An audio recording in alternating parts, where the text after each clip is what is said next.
I just want to have you on a couple more times so that you can be on more times than Peter Sankoff has been on. I won't say no.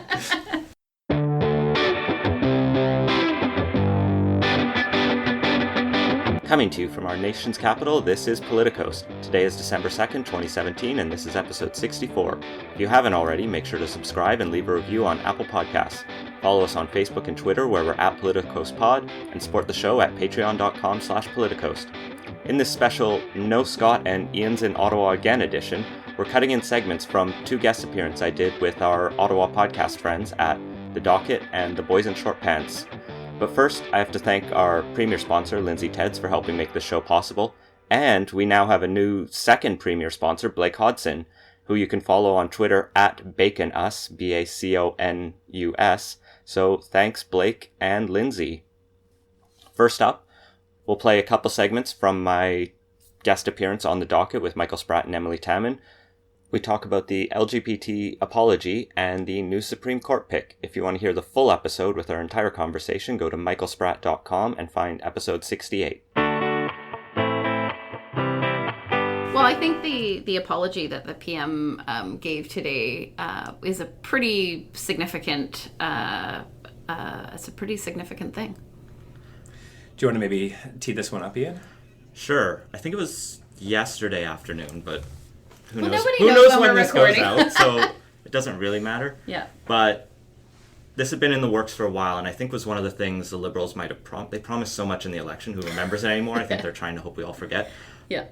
But this was a apology to the LGBTQ plus community for historic wrongs and discriminations that the government had some hand in, whether that was direct criminalization of buggery, indecency, anal intercourse, or even just policies within the military, within the civil service that I think the Prime Minister called it like a witch hunt to get the gays out. Yeah. So it was a wide-ranging apology, and along with it came an announcement of $145 million to go to compensation to those people who had their careers sidelined, and it had a chunk of change that went to help sort of recognize this discrimination, some reconciliation efforts, and just helping us learn a bit more about how far we've come, I guess, as a country. I mean, not to say discrimination against the community is over, because we go to the TWU case tomorrow, but that we have recognized that these were wrongs committed. Yeah, and I was listening on the CBC yesterday to some discussion about it, so obviously I know it was yesterday. But and they were talking about actually how, number one, how many of these policies were still, directly or indirectly kind of in effect up until not that long ago, that these are not, we're not talking about discrimination that had been wholly eliminated, by 1940 by any means. And also just how little a lot of Canadians really understand about this really institutionalized systemic discrimination by the state. So I think the reconciliation piece, I think, is really important. Yeah, it's something that we talked about on a past podcast, actually, when there was some very good journalism about the last individual is actually incarcerated because he violated some of these very discriminatory anti-LGBTQ laws. And so I think that there can be sort of, especially when you're coming from a more progressive standpoint, to sort of underestimate how recent these issues were and how devastating they were, because they ultimately sometimes resulted in incarceration, in separation of parents from their kids, in ostracization from communities, and some very severe employment consequences. So I think it was well deserved. I think that everyone said the right things in Parliament. I think that some people said things in Parliament that contradict things that they have said very recently about those communities, Andrew Scheer, in Parliament. But despite the fact that, you can call Andrew Scheer out for very outdated views that he articulated only a few short years ago, there was none of that on the floor in the House of Commons, and I think that is a very good thing. Yeah, it is. But I also think, it's important that we recognize this step for what it is and acknowledge its significance, which it is, but also that, unfortunately, rights holders, minority groups do have to maintain a certain vigilance about ensuring that their rights continue to be maintained. Because I know there are still issues where the government has some work to do. One of them, is in relation to another of their many campaign promises, that they would end the so-called blood ban, which is the prohibition against blood donation by gay men.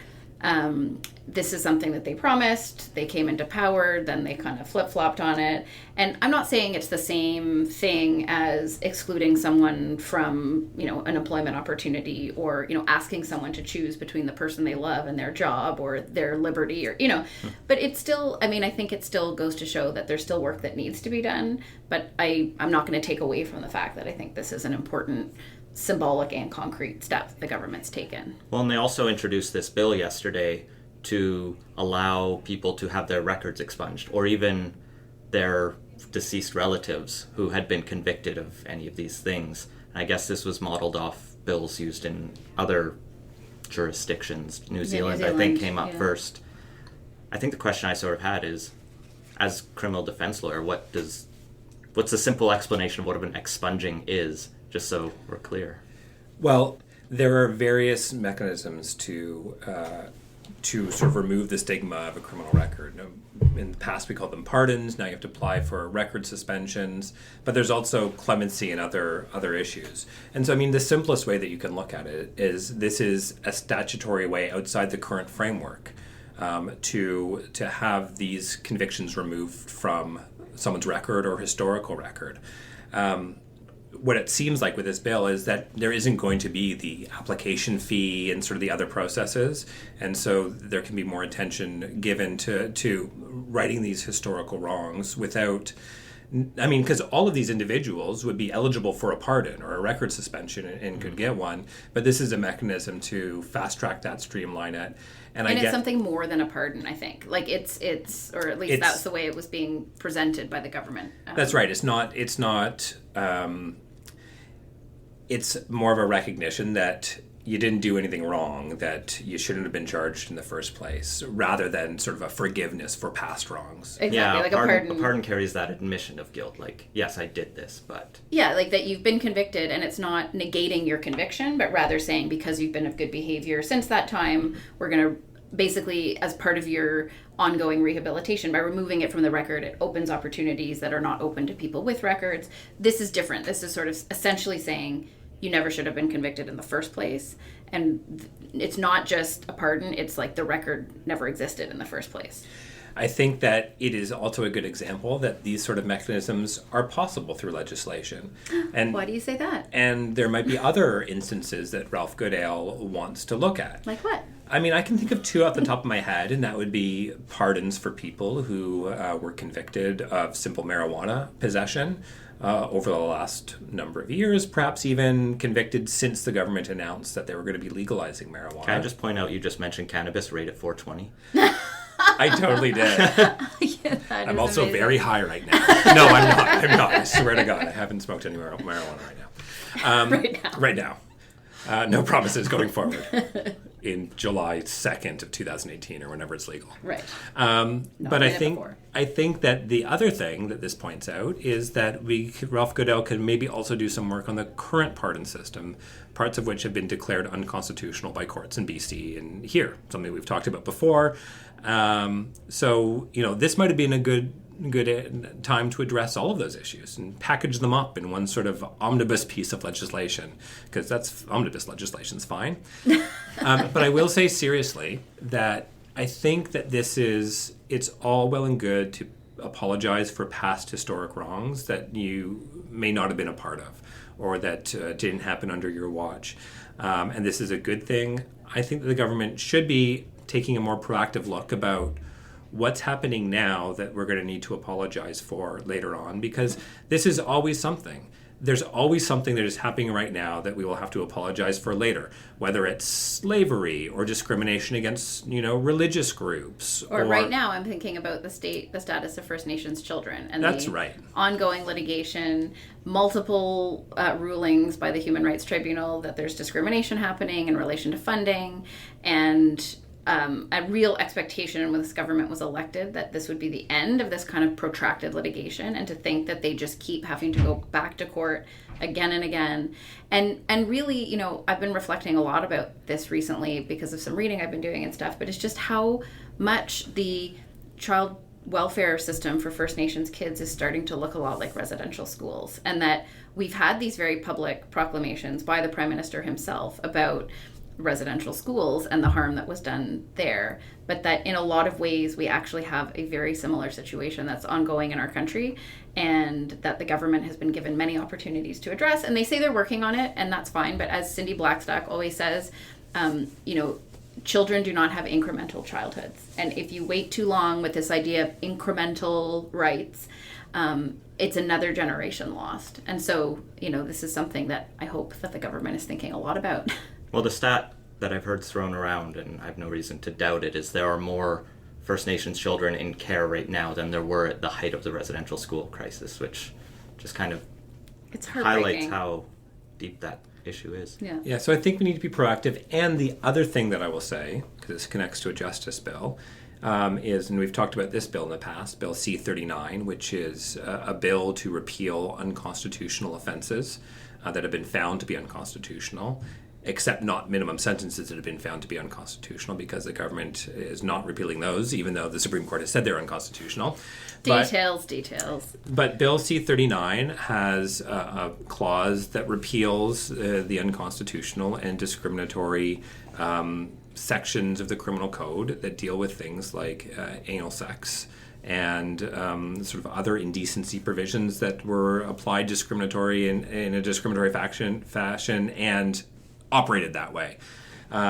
This is a bill that even Michael Cooper of the Conservative Party, in his member statement yesterday, which is normally reserved for either talking about good things in your community or criticizing Bill Morneau. Like, that's what member statements are useful for. His member statement was, why hasn't the government moved this bill forward that we support that repeals unconstitutional offenses, including the unconstitutional section that was relied on by the trial judge in the Travis Vader case to inappropriately convict him? I don't know why the government's not moving this forward. It contains an element that is directly related to the apology that was delivered yesterday. It seems like it would have been a good time to actually put some effort to moving it forward. Well, in Bill C-51, the new one, not the bad old one, that repeals a bunch of other random laws. I think we talked about it last time. Crime comics, witchcraft, blasphemy.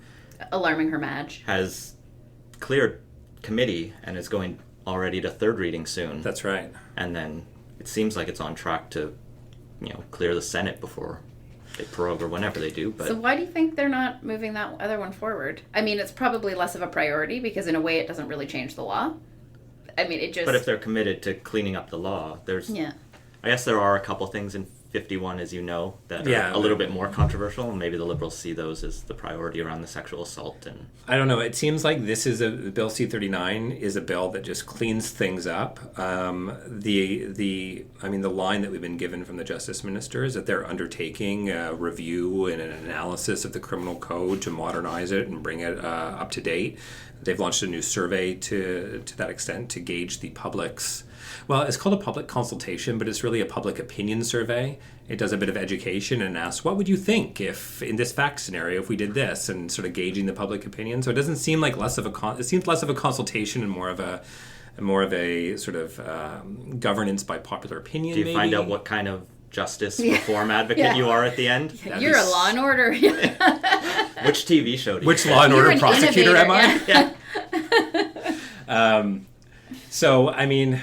I don't know why they're not moving it forward. I think they could. It seems like if they're looking to bolster their justice record, because they haven't passed very many justice bills right now, or over the midway point, this might be a good one, because I think this is something that everyone can support. I don't know why. Even if people don't support it, like, it is the law already. So in the sense that, repealing an unconstitutional law doesn't actually change the law in any way. And it directly relates to the apology. Like, this is a section that people were imprisoned and discriminated against on the basis of this section. Like, it just seems like it would have been a no-brainer. I don't know why it stalled. Maybe the Justice Minister will come on and tell us. Maybe. Probably not. I don't think so. Can we talk about something else that's happening here in Ottawa? Sure, I think we should. We have a new Supreme Court judge. Well, we have a Supreme Court nominee. That's true. I mean, recently they've just been rejected left, right, and center. Well, but now there's a new nonpartisan appointment committee that I think... Is there, though? No, I'm just kidding. I think, former Prime Minister Kim Campbell's on it. Yeah, that's right. So yeah, It's so nonpartisan because she's not multi-partisan. conservative anymore. And Justice Nadal, I mean, come on. That was a blip. That was a blip, but I'm quite glad he went back to the Federal Court of Appeal where he agreed with you, Emilie Taman. That's right. He was was on your the judge. panel in my case. For those who don't recall, Taman versus Canada. Who won that? Taman. Beat Canada. Why are you so anti-Canada, Taman? I will say this. I have a scheduled exam review session for my students on Tuesday. But at the same time that that's happening, law students are invited to sit in. Apparently they invite students from across Canada. I don't know exactly how that works this close to exams, law students. But the joint Senate and House committee, which last year they actually convened that committee at the University of Ottawa campus. So I had a chance to go and see the questioning of Malcolm Rowe at the time that he was nominated and soon to be appointed. It's really neat. It's a neat thing for the students to get to sit in on. I think it's... a rubber stamp committee? The rubber stamp committee. But, it is. I mean, honestly, I had never heard of him before. I had never seen him before, and I've seen very little of him since. So, for a lot of members of the public, it is an opportunity for the government to parade around their nominee, I think, more than anything else. So they've appointed a woman, a judge of the Alberta Court of Appeal. A judge who, in 2016, this government elevated to the Alberta Court of Appeal. So a known quantity that this government at least knows of her since... A rising star. A rising star. A former law dean, so has a background not only is in the judiciary, but also... Are you as just an stalling academic. so you don't know her name yet? Didn't you say it already? No. Oh, Sheila Martin. Apologies. Sheila with an H. As Carissa Mathen tweeted out earlier today, got to start reinforcing it's the Sheila with an H on the end. We're going to have to remember that. So I know her name. No, what I was looking for was the thread that my colleague, Professor Vanessa McDonnell, had put out because she said some things about her background, but now I can't find it again. I mean, it seems like I haven't heard any Nadon type comments with respect to her. No one's saying anything bad. I think that there are some things to sort of look out for that might telegraph sort of what she might bring to the Supreme Court. She's a law professor. She was on the Court of Appeal. She also has been quite outspoken with respect to sexual offenses in the criminal court, in our courts. And I mean outspoken in her judgments, having very strong words for a judge that she overturned who relied on some sexual assault stereotypes and myths. She was, if you remember, the Judicial Council sort of opened up one of the judge school sort of training seminar conferences to some reporters a couple months ago, and she was Justice Martin was chairing a panel on some sexual assault issues. She was also the appeal judge in the Barton case. And that's a case involving the murder of an Indigenous woman named Cindy Gladue, who Mr. Barton was acquitted at trial. That was sent back for a retrial, and Justice Martin spoke about it's a need to sort of reevaluate how we look at things in sexual assaults in court. So I think that if you're looking for the Supreme Court to maybe be more activist on new sexual assault laws or new directions in sexual assault. I don't care for the word activist. I know, when I just describing get the another Supreme word. Court. If you could find a different word. But I mean, Powerful. Definitive. Exercise her power. I mean, it could be something to look out for. And this is a controversial area, and it's an area that if the new Bill C-51 passes and we're looking at reverse disclosure of sexual assault records, it's going to be issues that are at the Supreme Court, and this seems certainly a judge who is well-versed in those issues. Yeah, a couple of other points about her background now that I found what I was looking for. She was legal counsel on a couple of significant cases, including the residential school settlement and the wrongful conviction of David Milgaard. She's very active in LEAF, the Legal Education and Action Fund. So has, I think, a background working on feminist causes, and that would be consistent with what you were just saying. Apparently she's bilingual, which is something that... Apparently Malcolm Rowe's bilingual too, but I don't know if I've ever heard him speak French. I did hear him speak French at that thing, and it was actually very good. Okay. He actually speaks better than the low bar that they've set in terms of how they've articulated Was it your answering French questions in French? Yes. Or was it a statement? No, it was spontaneously answering questions in French. I'll be less suspicious. His French, definitely, I'm very comfortable with the level of his French, and apparently Justice Martin has good French too. So there are those... I count myself among them, but there are those who are disappointed not to see an Indigenous judge or a person of color appointed. From a government with so much rhetoric about diversity, and I think this would have been a great opportunity. Having said that, I don't know exactly who was in the pool, and I don't know the details. I've heard rumors there are some good candidates, but I don't know. Yeah, so that's going to be something that's going to be disappointing to some people, but it's not to take away at all from the credentials of Justice Martin, who certainly seems to be an appropriate appointment from what I can see. I know the one criticism I've seen out there is that being an Alberta Court of Appeal, this means BC no longer has a judge. This sort of balance regionally has been, BC has always sort of gotten one of the seats, just as a nod, even though there's not a formal requirement for that. So there are 2 from the West. And there's now 2 from Alberta. There are 2 from Alberta now, I see. Okay. Well, that's fair. That's fair enough. But, I mean, the Chief Justice, McLaughlin, represented British Columbia for a very long time on that court.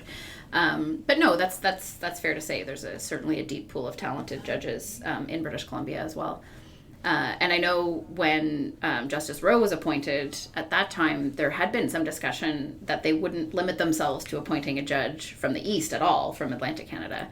And there was a lot of pushback on that because, it's one thing to say 2 from the West and, well, maybe there should be more diverse. But if they had appointed someone, say, from Ontario, I think that would have been problematic. So at least they've kept with the West, but that is a fair point. Well, I know this, I saw in an article in the Globe and Mail yesterday when they were teasing an announcement was coming, that this committee had leaked the top 3 names, and the other names were Saskatchewan Court of Appeal Justice Georgina Jackson, and from BC would have been Justice Mary Ellen Turpel-Lafond. Oh yeah, who was former representative for Child and Youth and was the one Indigenous candidate. But I think Turpel-Lafond was seen as like the long shot, given she didn't have as much judicial experience. But if I'm not mistaken, her name was being bandied about the last time as well, when they were saying they might not appoint from the East. I think she's one of the people that was being talked about as a potential. And I mean, to your point about BC, BC and Alberta aren't the only 2 provinces in the West, so I can see how 2 from Alberta. What are the provinces in the West? Like Alberta, BC, and a couple others. Really? Oh, Saskatchewan. Is Manitoba and Central? Well, we're in Ontario, right? So now everything is west, right? I guess everything west is west. When I'm in Vancouver, everything's out east. Yeah. Yeah, that's true. I've got a question for you about Supreme Court judges, Emilie, Taman. Mm-hmm. Do they get their own custom-made robes, or is it altered and hand-me-downed? So I'm happy to be corrected if I'm mistaken, but I believe that they get the existing robes. The robes are not custom-made. And the reason that's my recollection is because, if I'm not mistaken, when my mom was appointed to the Supreme Court, there was an issue because they have some kind of protected heritage status because the gowns have been around and they obviously are historically significant given the people that have worn them. And for those who don't know, my mother is not a tall person. For those who know me, I can say she is shorter than me.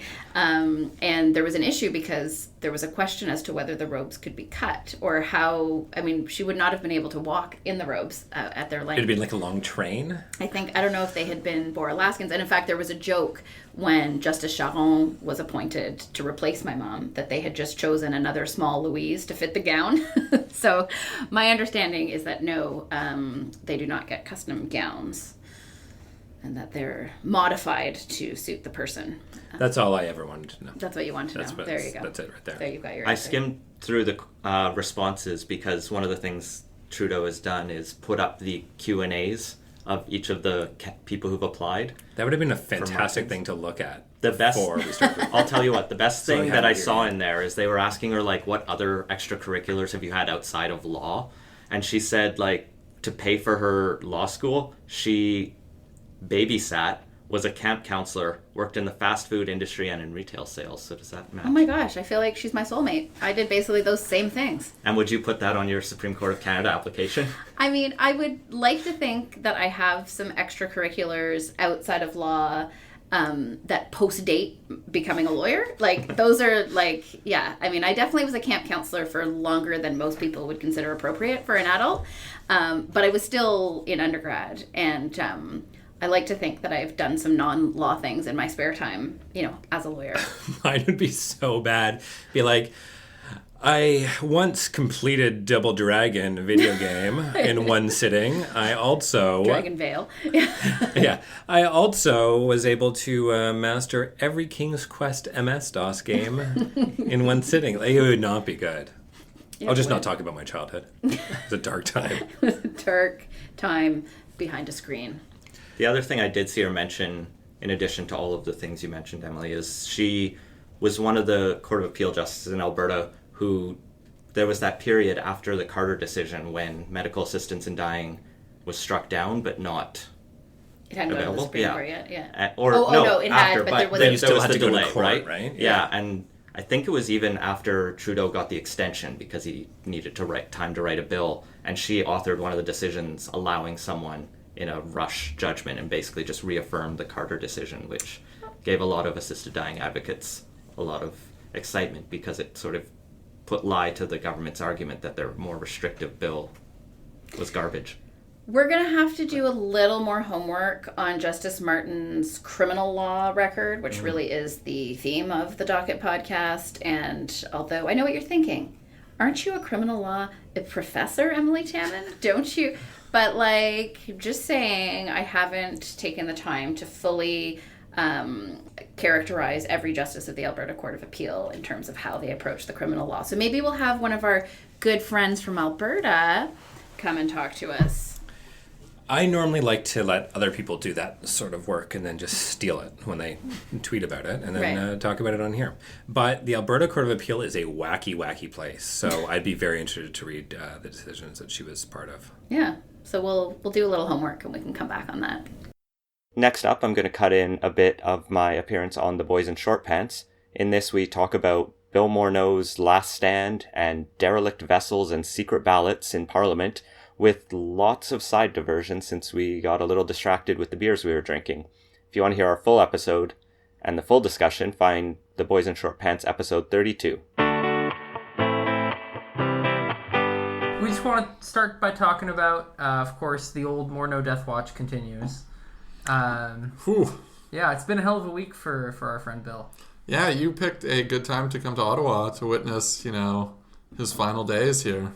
I was inches from being in question period yesterday, but apparently the Special Olympics team had dibs on the seats, so fair. I didn't get That's in. like, you can't be like, hey, get out of the way. Yeah. You fucking can't. Yeah, the whole gallery was full, Yeah. so... So I didn't get in, but was- apparently it was everyone called for Bill Morneau's head day. Yeah, it was, there was a lot of hooting and hollering in the People's House, as I mentioned on Twitter. Yes? We gotta look. I was just going to say it's sort of unfortunate.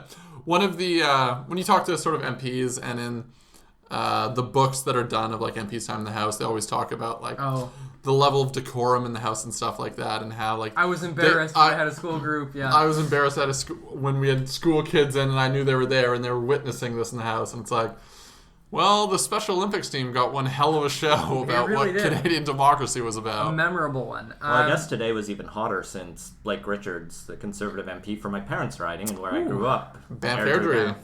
Banff Airdrie. Banff Airdrie. Is it not Airdrie Banff? Oh, man, it's It was Wild Rose when Okay. I was growing up. It was Myron Thompson who wore his cowboy hat everywhere. Yeah. Oh, yeah, he was classic. Okay, so when I was in New Brunswick, there was, I think, a convention for provincial electoral districts that they were in, if they were hyphenated, it was in alphabetical order. So, for instance, my writing was Memram Cook Tentramar. I think it's by who is most powerful. Of course, so Banff could eat Airdrie. So. No, I actually don't know. Airdrie, I think generally there's some sort of interesting... This is a complete aside. Yeah, no, And it was certainly this is not... fine, though. On There's trivial matters. some... Yeah, Well, we we'll do have to that. look into this. There's a sort of interesting parliamentary procedure around how MPs generally are in charge of naming their own ridings. Well, there are a bunch of those going through the House right now. Are there? Yes, Châteauguay-Lacolle got renamed, or there was a vote on renaming it the other night. I don't know how it went. Presumably passed. No one votes against the renaming of someone else's riding. Yeah, and I believe there are several, quite a few of these that are actually on the sort of wait list right now to change. If I were an MP, I would have voted against Sunshine Sea. That's the best Shining one. Coast to Coast or whatever the hell it is. Sunshine Coast, Sea to Sky Country. That's it. Stupid name. That's, I believe, Whistler's riding? I think so, yeah. It would include Squamish and all that out in all BC. that good stuff. Yeah, okay, so that's a fun riding. Okay, sorry, so more well, Blake Richards gets kicked out today for... Fondling the maze? No, that was the last guy in 2002. Yeah, no. As you told us earlier. This was for Hootin' and Hollerin'. Hootin' and Hollerin'. Yeah. He was asked if he would like to leave or be removed. And I guess he chose the latter. Yeah, so in the end. There were a lot of people heckling from both sides of the House today. It was a particularly rowdy one. Yeah, it's been rowdy all week. A lot of MPs in the gallery sort of observed that he wasn't necessarily the loudest one. He was just the closest to the speaker, and so he was perhaps the easiest target. That does happen. Because if it's, the person in the far back corner, you're not sure who was yelling, then... You've got to make an example of someone, and sometimes it's easy to go with the Conservative who's right there. Yeah. Yeah, and I mean, the Conservative benches are a lot closer to the speaker than the NDP ones, so the NDPs can... If you're, right on that threshold, you just say whatever you want. And you blame it on your neighbor. You're light years away from them. It's not even a factor. So all that to say that the Morneau issue has been consuming sort of Ottawa's forebrain for the last couple of weeks. And especially this week, I'd say more than others, just because it's kind of reached a fever pitch. Pierre Poilievre had a very dramatic moment earlier this week where he was told, if you can't say this outside of the House, then, blah, blah, blah, because obviously everything members say in the House is covered by parliamentary privilege. Let's actually expand on that a little bit more. I was going to explain what that means. You weren't. I was, which means that they cannot be sued. Or they cannot be held. They cannot be held legally accountable for anything they say in the House. That they are, as members of Parliament, they can say whatever they like in the confines of the House of Commons. Yes, okay. And sort of the rules of the other MPs who could say. Yeah, subject to the standing orders and et cetera, et cetera. You can't say Bill Morneau is a chicken fucker, but you can say the member for Toronto, whatever his writing is a chicken fucker. No. The minister. That would be deemed unparliamentary language. Well, we've just had this debate in BC because we're not allowed to use the Minister for Corruption. The fake parliamentary titles. That's good, actually. Isn't that one of them were? The Minister for Gridlock, I think corruption was in there. Minister for Propaganda had been used by the NDP. So you probably can't call him the member from Morneau Chappelle. That would probably be out of order as well. It gets a little out That'd be pretty funny. The member for Suncor is we talked about this the other day, but carry on. So basically what I think everyone is beating around the bush with all the Morneau stories is whether or not there was, malice and insider trading and all these other things. I completely forgot to get to my point. Is with Pierre Poilievre. No, I was getting there. We're just taking even more roundabout. I was going to circle back. And so if someone were to make the allegation of insider trading against the minister and can prove it, et cetera, it falls into defamation and libel law and things along those lines. Yeah. So the Liberals have been challenging the Conservatives to make allegations of insider trading and other criminal activity outside the House, in fact, in the foyer of the House of Commons, where your parliamentary privilege expires. Yes. There was a famous incident, semi-noted incident in the last Parliament, where Tom Mulcair referred to Conrad Black as a British criminal in the House and was challenged to say it again outside of the House by Lord Black himself.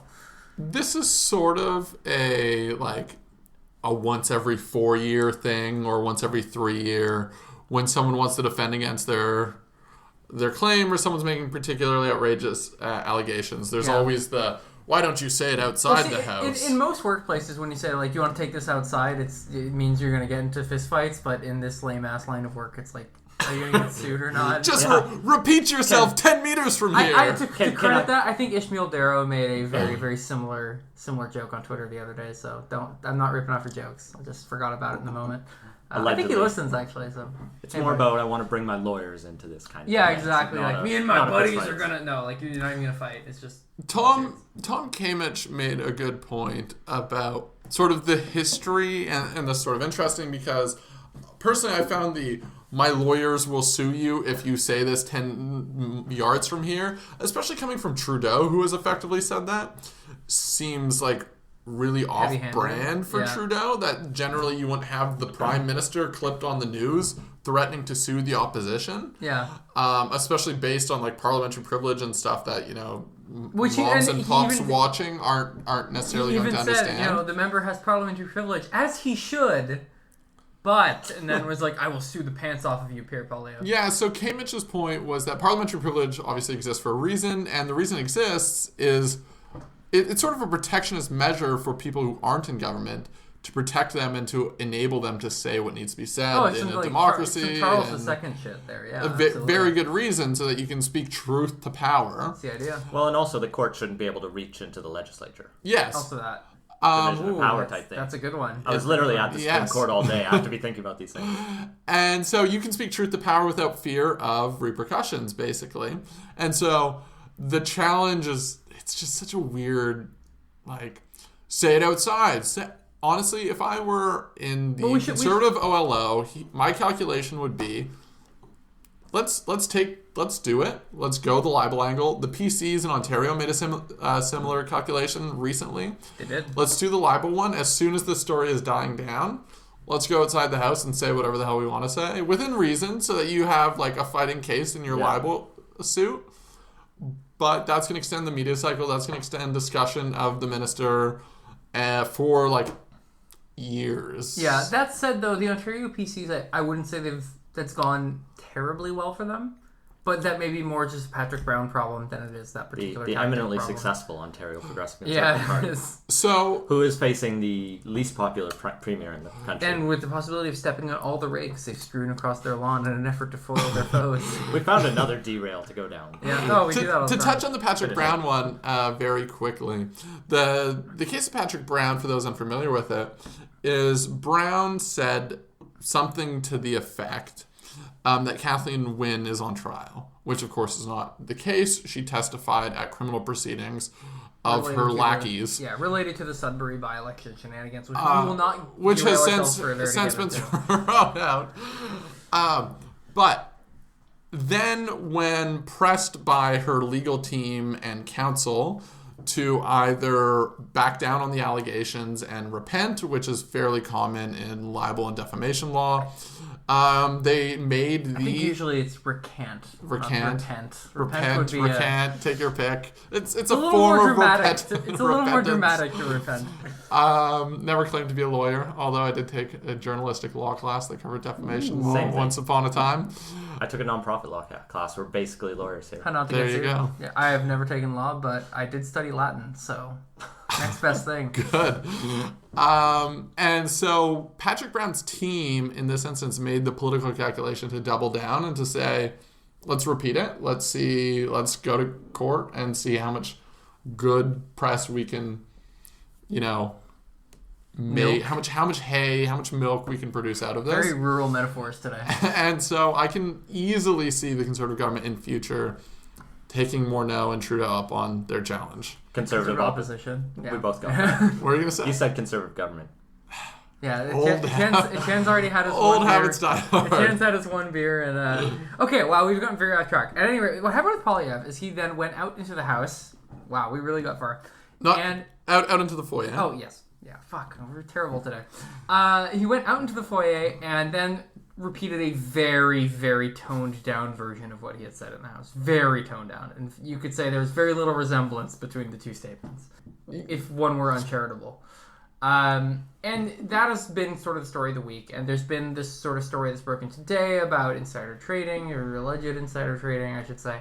Always alleged. Everything here is alleged. Yeah, that frankly seems a little flimsy, but, Yeah, friends. in regarding his father selling of shares, and even before that, Yes, you're right. The story today was about his father. Then before that, there was a story about him sort of introducing this bill to change the tax system and then selling his shares a little bit before that.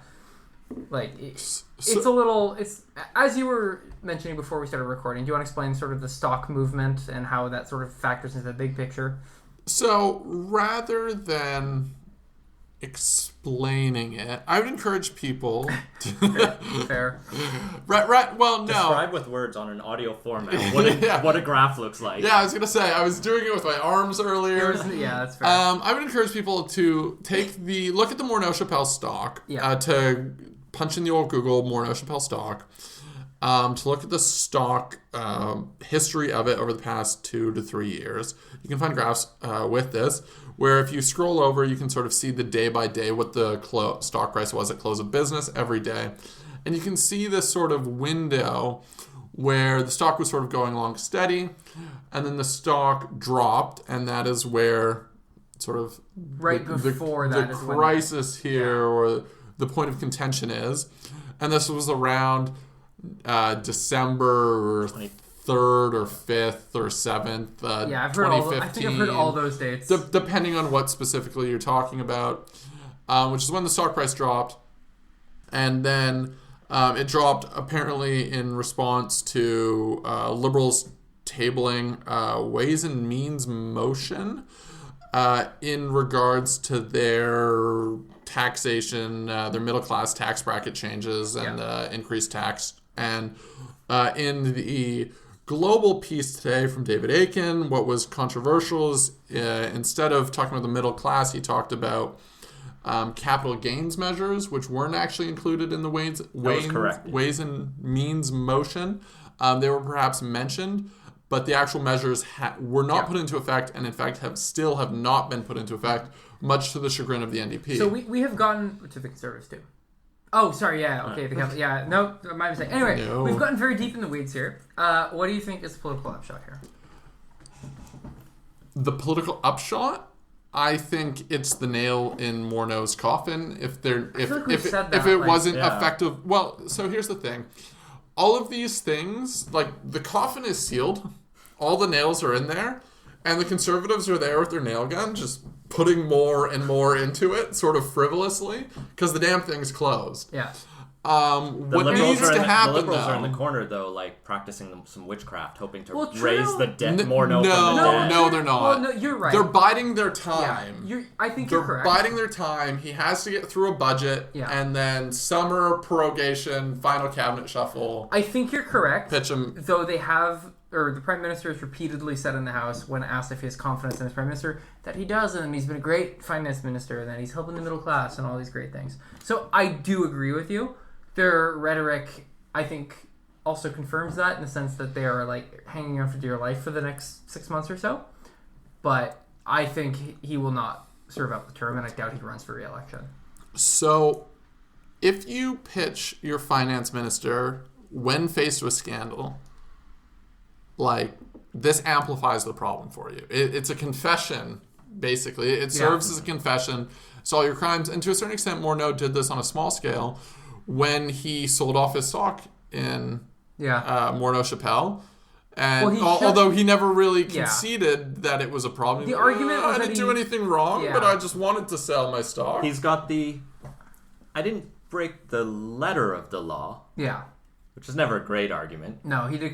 He broke the spirit, and we all, I think, around the table agree that none of this looks good for him. But the ethics commissioner supposedly gave him that's not allowed. Yeah, and we've talked about that at length in the past. Yeah. And so I can see why he'd stick around, and they'd hold him around just to they need to get through the budget.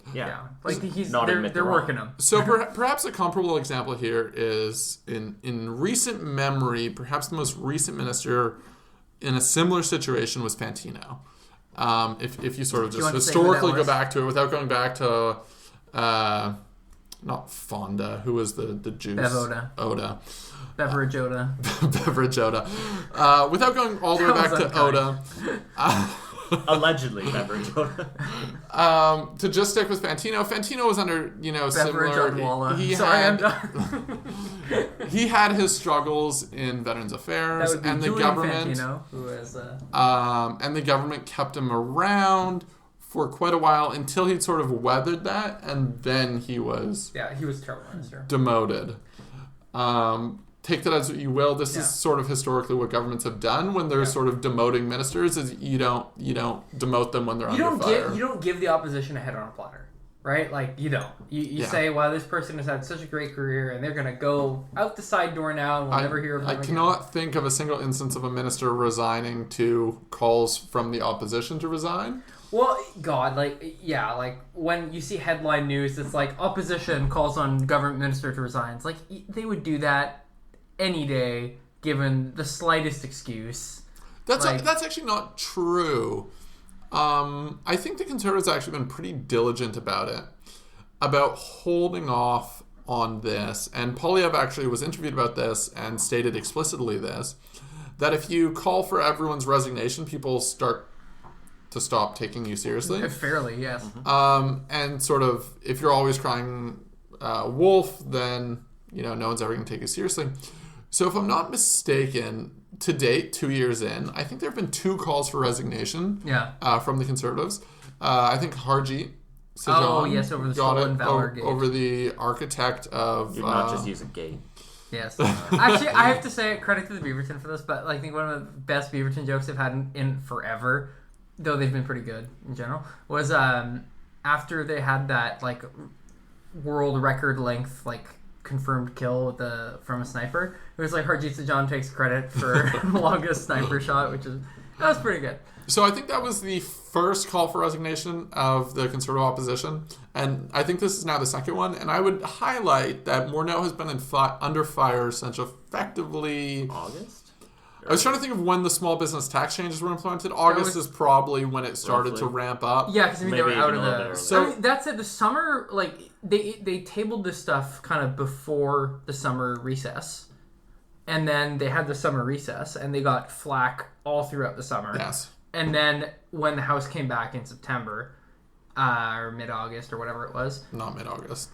September. Late September. Yeah. Okay. Yeah. I have a very poor memory. This is the leadership was all a blur. The House never sits in August. All a blur to me. But at any rate, from there, when they came back and just started shellacking him on this, it was on this, and then his ethical challenges have been going on for months. Yeah. And so it is notable that the calls for resignation were very tactically chosen. It started late.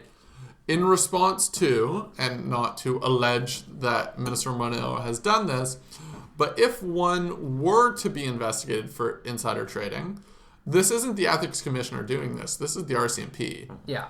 So this is criminal rather than if this ends up happening or it would be criminal. Whatever, it would be a criminal investigation, not an Ethics Commission investigation. So I think we've exhausted ourselves in Morneau there, and you can read Morneau news. I've got just hours more. I know. We all do. But I think let's talk a little bit about a pretty wonky issue that's been in the House, and that would be included today, and that's the unprecedented secret ballot vote on C-352. Which I'll give a little background on. C-352 is a private member's bill that was introduced by NDP MP Sheila Malcolmson of Nanaimo Ladysmith, or Ladysmith Nanaimo, depending on which convention of writing naming you adhere to. There's no conventions. There's just an objectively correct one. I don't know if I agree with that. Anyway, this is postmodernism here. Yeah, postmodern neo-Marxism. Yeah, sort of. Do you want to talk about Laurier? Nope. 0% desire to talk about that. So at any rate, this private member's bill was about derelict vessels, which if you live near a coast, I guess is important. I don't know. I don't really... We've never talked about it on Politicos, but apparently it is an important... Derelict vessels? Yeah. I'm not a... God, I can't relate to this coming from the prairies. I'm not a sea captain. I don't know if this is a big deal, but apparently to coastal folks it is. I guess it gets in the way of their worshipping elder powers that dwell beneath the waves. I don't really know. Or trying to launch your yacht. Yeah, that kind of thing. So, at any rate, yes, it was a cleanup of this. And the Transportation Minister, Marc Garneau, tabled a motion that had to deal with various coastal affairs. A motion or legislation? It was legislation. You said a motion. What? You said a motion. Oh, whoops. Yes, a piece of legislation. Curses. Curses. Yeah, so anyway, a bill basically dealing with similar issues, though it did not have exactly the same provisions or even provisions really covering derelict vessels as such. So, typical practice when you have a private member's bill or motion, usually bills actually, that sort of cover the same kind of topical ground as a government bill, the private member's bill gets thrown out by the House. Yeah, so I mean, there's a couple reasons. So basically, MPs can introduce in their PMB whatever the hell they want, and then as long as it has no monetary impact. Well, even that. Yeah. But through the course of business, a bill is deemed votable or non-votable. Yes. And so there's a number of reasons why a bill would be non-votable, and I've magically got the list here. So bills and motions that do not concern Parliament that are outside of federal jurisdiction. So if you have a bill on, Uber laws in Fort McMurray, then that's not going to cut it. Bills and motions that clearly violate the Constitution Act and the Charter of Rights and Freedoms. Sure. If you have the Laurent Carbonneau bill for CSIS black sites, that's probably... That sounds in character, yeah. That's probably not going to make the cut. Bills and motions must not concern questions that are substantially the same as ones already voted on by the House of Commons or in the current session of Parliament, or ones preceding them in the order of precedence. So this is, I think... That would be the government. The one at play here. And to finish it off, bills and motions must not concern questions that are currently on the order paper or notice paper as items of government business. Oh, sorry. I think this is the one. Oh, okay. This is the one that comes into effect. That would make sense. So essentially what happened here is that you do have two avenues of appeal if you feel that you've been hard done by this process. Correct. One is that you refer it to the Standing Committee on Procedure and House Affairs, PROC, and the other is that and this was actually only introduced in the early 2000s under the Paul Martin government, was that you put it to a secret vote of the House of Commons on whether the bill will be votable or not. And this is unprecedented. It has not happened before in the House's history. Because, well, this rule's only been around for 14 years. Yeah, the rule was implemented in 2003, 2004, around there. So it has not existed for that long and has only now become a thing. So... tell me about the process here. So for 3 days earlier this week, Monday, Tuesday, Wednesday, or perhaps just Tuesday, Wednesday, at any rate, a couple of days, there was a box in the House of Commons near the Speaker's chair where members could put ballots saying yes or no on whether the question would be votable or not. And today, the results were announced this morning. It was deemed not votable by a secret vote of Ms. Malcolmson's colleagues. Which is, I think, unfortunate, but there you go. Is there any precedent for secret votes in Parliament? Not that I can recall, though. You seem like you're trying to trip me up. There would be go ahead. precedent based on the Speaker. Woo! Bingo. Oh, you're right. Oh, how could I overlook Speaker. this? When there's a competitive Speaker. And so Malcolmson, if I'm not mistaken, around a secret vote, there's certain procedural things. And Malcolmson had asked that the results of the vote be made public. That was up to the NDP House Procedure team access, but yes. Which is to say, how many people voted for side A versus side B sort of thing. The Speaker did not grant this request. No, because he said, I'm going to base sort of precedence here off of the only other secret vote, which is the Speaker's election. I would note from my handy sort of procedural guide here as well. AKA your smartphone. AKA my smartphone, sort of a rudimentary Brian and Bosk. O'Brien and Bosk. O'Brien and Bosk, yeah. I'm bad with names. Yeah, you are. That there's also another option that she may have chosen to substitute an item that had been deemed not votable with another item of private members' business. Oh, okay. Oh, interesting. Like one of hers, or like she could basically get a free PMB? I think she could have got a swap-a-rooney. Yeah, that's good. Yeah, because there's a lottery at the beginning of every parliament on private members' business. So basically you get a slot in the order, and often it's like, they will just never get to you. I mean, there's 320... 38 MPs. 30. Numbers aren't my thing either. But cabinet members don't get Correct. members' bills. Yes. Nor do parliamentary secretaries, so that Okay. limits the list a fair bit. Yeah. So it was like 250 then. Closer to like To 275 to 300, I would say. Depending on how big you're... Okay. spend more time arguing about this. Harper Cabinet, like 40 people or whatever. And then other parliamentary secretaries. Anyway. Double it for parliamentary secretaries. Yeah. So that was the Harper one, but this one's call smaller. it 35, double it, call it 70. Yeah. But now it's like 60. So anyway, carry on. Let's keep moving. Math is fun. Yeah. So, yeah, at any rate, there are a lot of private members' bills. In many cases, the odds are very good that yours will never see the light of day. And if it does see the light of day, the odds that it makes it through the entire parliamentary process are very slim, which is why a lot of MPs pick I'm not gonna say frivolous, but legislation light, i.e.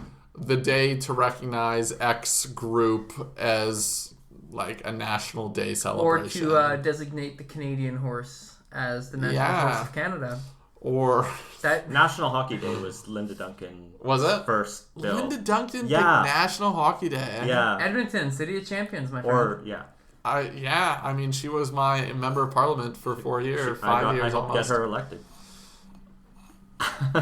I didn't. And then National Hockey Day came about. That was woo.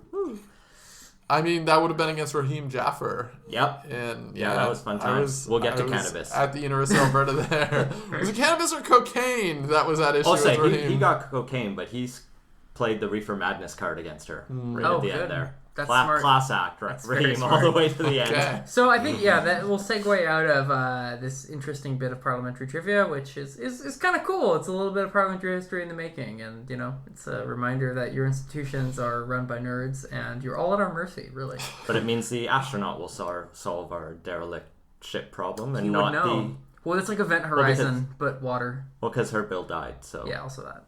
Yeah, so it's on him. So it's up to... He'll have to he can see them from space. A daring rescue. Commander Garneau. Yeah, he'll have to do it again. Thanks to both the Docket and the Boys in Short Pants for having me back on their show. Make sure to find both of their shows on the internet, wherever you found us, and follow them on Twitter. And that has been Politicos. Find links to the stories mentioned in the show notes at politicos.ca. Make sure to subscribe wherever you listen to podcasts, and follow us on Facebook and Twitter at PoliticosPod. Leave us a review and let us know what you think. Support the show and get early access to our interviews at patreon.com/politicos. And if you have ideas for the show, feel free to send them to us. Thanks for listening.